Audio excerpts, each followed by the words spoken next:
দাদা রুম পাওয়া যাবে? যাবে। আমাদের একটা রুম লাগতো।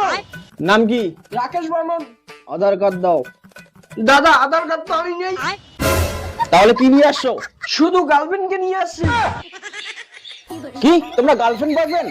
আমি ভেবেছিলাম তোমরা স্বামী স্ত্রী। দেখুন এটা ফ্যামিলি হোটেল, এখানে গার্লফ্রেন্ড আর বয়ফ্রেন্ডকে আমরা রুম দেই না। আপনারা অন্য কোথাও যান। প্লিজ দাদা একটু ব্যবস্থা করে দিন। সরস্বতী পুজোর জন্য গার্লফ্রেন্ডকে বাড়ি থেকে বের হতে দিচ্ছে, এটাই চান। এরপরে বাড়ি থেকে বের হতে দিবে না। দাদা একটু ব্যবস্থা করে দিন। চুপ! সরস্বতী পূজা ছেলেমেয়েরা স্কুল কলেজে করে, তোমাদের পূজা কি রুমে?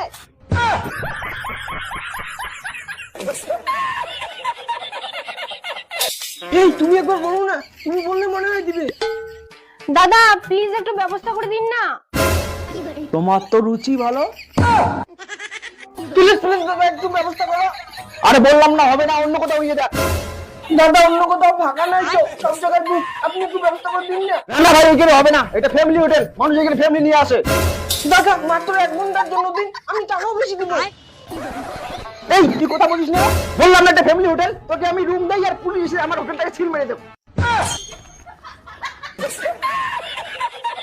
এই তুই যা তো এখানে, যা যা যা। প্লিজ দাদা প্লিজ দিন না একটা। ভাগ যা ভাগ।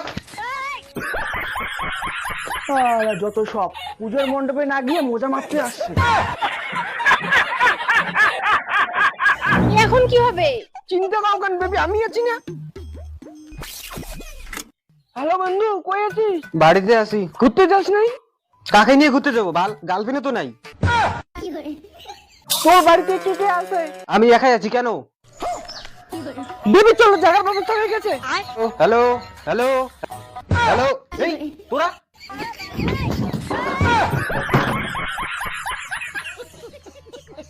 বন্ধু এমন করিস বন্ধু, বাড়িতে মা আছে, মা চলে আসবে রে। বন্ধু দরজা খুল, দরজা খুল বন্ধু।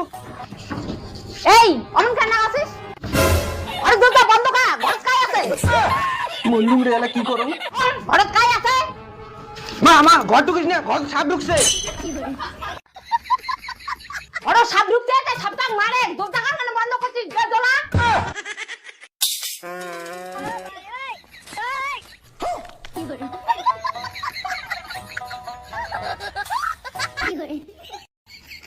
মানে এলিয়ে সাপ ঢুকছে। এই তোমরা দাঁড়াও। এবার তোমার বাড়ি কোথায়?